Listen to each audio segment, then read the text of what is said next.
Bismillahirrahmanirrahim. Assalamualaikum warahmatullahi wabarakatuh.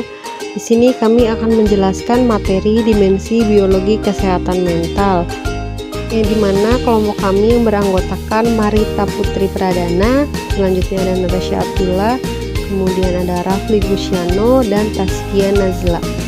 Yang di sini ada materi yang akan kita bahas. Yang pertama ada otak manusia, yang kedua ada sistem endokrin, yang ketiga ada genetik, yang keempat ada sensori, dan yang kelima ada faktor ibu semasa kehamilan.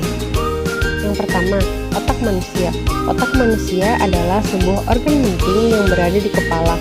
Kenapa bisa penting? Karena fungsi dari otak adalah mengendalikan tubuh manusia, termasuk mengendalikan pergerakan, perasaan, sensasi, dan pikiran. Selain itu, otak juga membuat manusia bisa berpikir dan memecahkan masalah. Otak manusia dewasa beratnya sebesar 1,5 kg dan wujudnya bentuknya dalam keadaan lunak dan dilindungi oleh tulang tengkorak. Fungsinya untuk menghindari benturan yang datang dari luar. Otak itu ada otak kanan dan otak kiri. Otak kanan mengatur bagian tubuh kiri dan otak kiri mengatur tubuh bagian kanan. Nah, selanjutnya otak dibagi menjadi 3, yaitu ada otak besar, otak tengah, dan otak kecil. Nah, otak besar merupakan sumber kesadaran. Selain area asosiasi yang menghubungkan antara area motor dan sensorik, juga berperan dalam proses belajar dan berpikir. Otak tengah berfungsi mengatur kelenjar endokrin, lobus optikus, dan pusat pendengaran. Sedangkan otak kecil mengatur keseimbangan tubuh, koordinasi gerakan, otot, dan posisi tubuh. Selanjutnya ada neuron dan glia. Neuron merupakan sel khusus yang ada pada otak yang menjadi unit dasar sistem syaraf yang berfungsi sebagai pusat lalu lintas informasi. Neuron ini merupakan tempat emosi, inteligensi, dan afeksi. Dapat kita ketahui proses merekam, mengkodifikasi, mengingat, menyimpan, mengingat pengalaman manusia, dan memberikan instruksi-instruksi kepada segenap organ tubuh manusia yang dianggap perlu sangat ditentukan oleh berfungsi atau tidaknya neuron ini. Nah, neuron itu sendiri terbagi menjadi 2 bagian. Yang pertama ada badan sel, dan yang kedua adalah serabut sel. Nah, serabut sel ini pun dibagi lagi menjadi 2, yaitu ada dendrit dan akson. Dendrit adalah serabut halus dan pendek yang membawa rangsangan ke badan sel. Nah, kemudian kalau akson adalah serabut agak besar dan panjang yang meneruskan rangsangan dari badan sel. Dendrit ini berfungsi menerima sinyal-sinyal biokimiawi yang disebut dengan neurotransmitter yang diteruskan ke neuron lain melalui akson. Beberapa akson dari ratusan atau beribu-ribu neuron berhubung menjadi satu atau yang disebut dengan sistem syaraf. Dan neuron itu merekat pada sel yang disebut dengan glia. Selain sebagai tempat di mana neuron berada, glia juga berfungsi sebagai imunitas aktif sejak bayi dilahirkan. Dengan demikian, dia dapat mempertahankan diri dalam kehidupan yang baru. Nah, selanjutnya ada pertumbuhan otak. Pada saat lahir, berat otak bayi mencapai 20% dari berat badannya.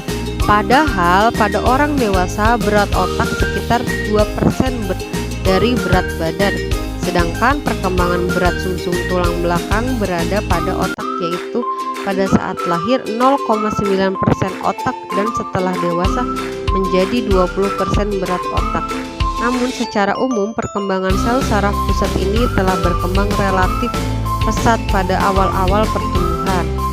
Dilihat dari perkembangan berat otak, tampak sekali bahwa pertumbuhannya sangat cepat, justru paling cepat pada 5 tahun pertama. Pada saat dilahirkan, bayi telah memiliki otak sebesar 750 gram. Pada usia 5 tahun, otak tumbuh dan berkembang menjadi 1.200 sampai dengan 1.250 gram. Pada usia 18 tahun ada sedikit pertumbuhan sehingga berat otak menjadi 1.300 sampai dengan 1.500 gram. Setelah usia tahun tidak lagi terjadi pertumbuhan otak. Selanjutnya ada gangguan mental. Gangguan mental terjadi karena adanya kerusakan pada otak yang berpengaruh terhadap kesehatan mental individu. Ada beberapa macam gangguan mental yang berhubungan dengan kerusakan otak, antara lain yaitu ada demensia, terus ada epilepsi, terus ada juga retardasi mental, terus ada sindrom Kluver-Bucy, terus ada amnesia-Korsakoff. Gangguan mental ini terjadi karena banyak faktor. Ada yang faktor genetik, ada yang faktor keracunan, ada faktor alkoholik atau infeksi pada otak. Selanjutnya ada sistem endokrin. Nah, sistem endokrin berfungsi mengeluarkan hormon. Kandungan hormon yang tidak normal berakibat pada pertumbuhan yang kurang sehat, termasuk mempengaruhi perilaku yang tidak diharapkan. Beberapa perilaku yang tidak sehat terjadi akibat sistem endokrin yang tidak normal. Di antaranya ada agresivitas, selanjutnya ada labilitas emosi, dan ada inteligensi yang rendah dan kecemasan. Dapat kita lihat di sini ada gambar organ sistem endokrin. Nah, banyak macam-macam kelenjar di dalamnya, yaitu ada kelenjar pituitari, ada kelenjar gonad, ada kelenjar tiroid, ada kelenjar timus, ada kelenjar paratiroid, dan lain sebagainya. Peningkatan kesehatan mental dan pencegahan terhadap kemungkinan gangguan akibat gangguan sistem endokrin ini dapat dilakukan melalui makanan dan aktivitas sehari-hari yang sehat. Yang ketiga ada genetika. Genetika merupakan unsur biologis manusia yang mempengaruhi kesehatan. Faktor genetik berpengaruh pada mentalitas manusia. Perilaku manusia yang sehat salah satunya karena genetik yang sehat. Faktor genetik sangat memiliki pengaruh yang besar terhadap mentalitas manusia. Yang pertama ada kromosom seks dan otosom. Pewarisan sifat-sifat induk berlangsung melalui kromosom. Setiap kromosom terdapat DNA, yang dimana DNA itulah sifat-sifat induk diwariskan kepada keturunannya. Kromosom otosom adalah kromosom pasangan pertama sampai pasangan ke-22 yang memberi tanda-tanda sifat tertentu bagi keturunannya. Kromosom seks adalah kromosom pasangan ke-23 yang menentukan jenis kelamin keturunannya. Kromosom otosom merupakan kromosom yang berfungsi mewariskan sifat-sifat seks, contohnya bentuk badan, warna kulit, tinggi badan, rupa intelijensi, kreativitas, dan bakat-bakat khusus. Gangguan mental seperti skizofrenia dan depresi. Gangguan mental karena faktor genetik. Salah satu gangguan mentalnya psikosis yang berlebihan atau kecenderungan psikosis, skizofrenia, dan mania depresif merupakan sakit mental dari bawaan atau warisan secara genetis dari orang tua. Gangguan psikosis memiliki berbagai dampak negatif pada individu yang mengalaminya. Pertama, individu dengan gangguan psikosis memiliki risiko di atas 10% seumur hidupnya untuk melakukan percobaan bunuh diri. Gangguan psikosis mengurangi kemampuan seseorang untuk berpikir logis, merencanakan, dan menyelesaikan masalah. Gangguan mental lainnya adalah Alzheimer syndrome, Huntington syndrome, phenylketonuria, dan ketergantungan alkohol serta obat-obatan. Jumlah kromosom yang tidak normal atau struktur kromosom yang berubah juga bisa menyebabkan gangguan mental seperti Down syndrome. Gejala abnormalitas kromosom yang lain adalah perubahan struktur kromosom, yaitu abnormalitas kromosom terjadi karena adanya perpindahan struktur kromosom dari satu pasang ke pasangan yang lain. Sensorik menurut Ayres, proses sensorik adalah kemampuan untuk memproses atau mengorganisasikan input sensorik yang diterima. Biasanya proses ini terjadi secara otomatis. Secara umum, proses sensorik juga diartikan sebagai masuknya rangsak melalui alat indera ke otak atau cerebral. Kemudian kembali melalui saraf motoris dan berakhir dengan perbuatan. Proses sensorik disebut juga pengamatan, yaitu gejala mengenal benda-benda di sekitar dengan mempergunakan alat indera. Pengamatan dengan tanggapan atau respon memiliki perbedaan. Pengamatan terjadi pada saat stimulus atau rangsangan mengenai indera dan menghasilkan kesadaran dan pikiran. Respon yaitu proses terjadinya kesadaran pikiran setelah stimulus tidak ada. Proses awal dari pengamatan disebut dengan perhatian, sedangkan proses akhir disebut persepsi yang menyebabkan kita mempunyai pengertian tentang situasi sekarang atas dasar pengalaman yang lalu. Proses persepsi, proses pengamatan, penyerapan atau persepsi melalui 3 proses, yaitu 1. Proses fisik, stimulus mengenai alat indera. 2. Proses fisiologis, stimulus diteruskan oleh alat sensorik ke otak. Yang ketiga, proses psikologis, proses dalam otak sehingga individu menyadari apa yang diterima oleh alat indera. Tahap-tahap proses sensorik. Yang pertama, proses sensorik diawali dengan penerimaan input registration, yaitu individu menyadari akan adanya input. Proses selanjutnya adalah orientation, yaitu tahap di mana individu memperhatikan input yang masuk.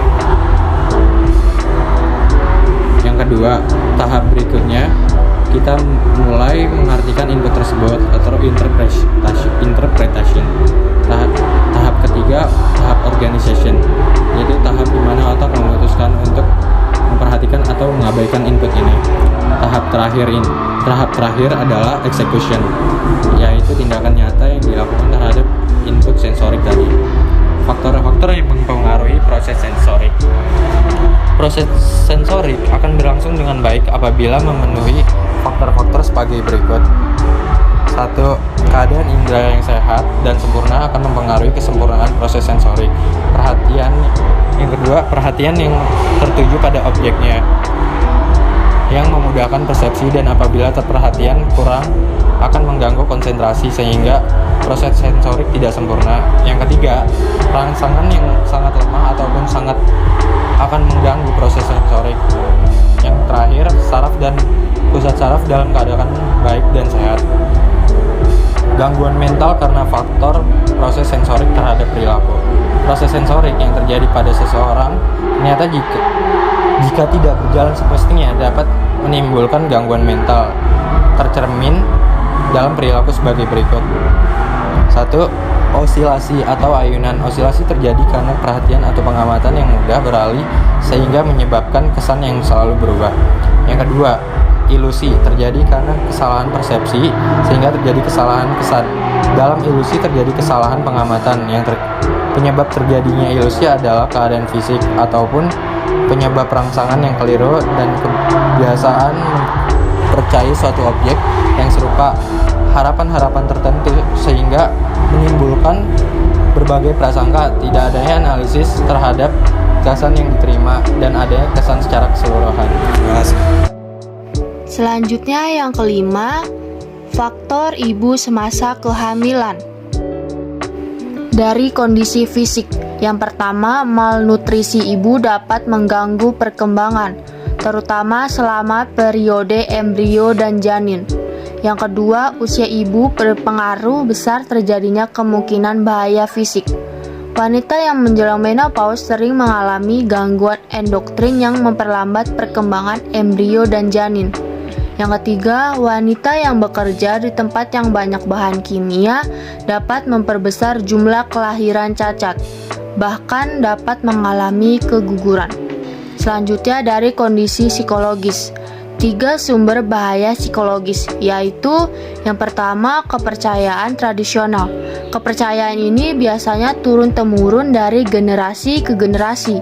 Beberapa orang tua masih percaya bahwa mereka dapat menentukan jenis kelamin calon anaknya.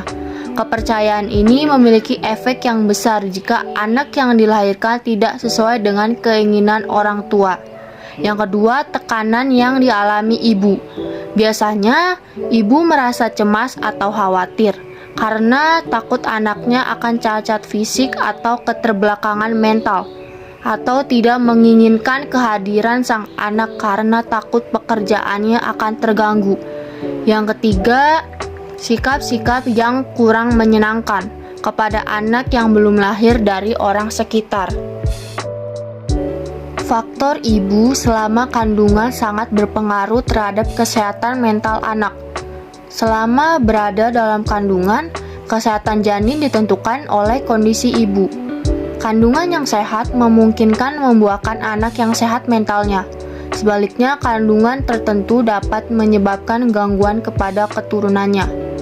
Faktor-faktor ibu yang turut mempengaruhi kesehatan mental anaknya diantaranya yang pertama usia, yang kedua nutrisi, yang ketiga obat-obatan, yang keempat radiasi, yang kelima penyakit yang diderita, yang keenam stres, selanjutnya yang terakhir komplikasi kehamilan dan proses kelahiran.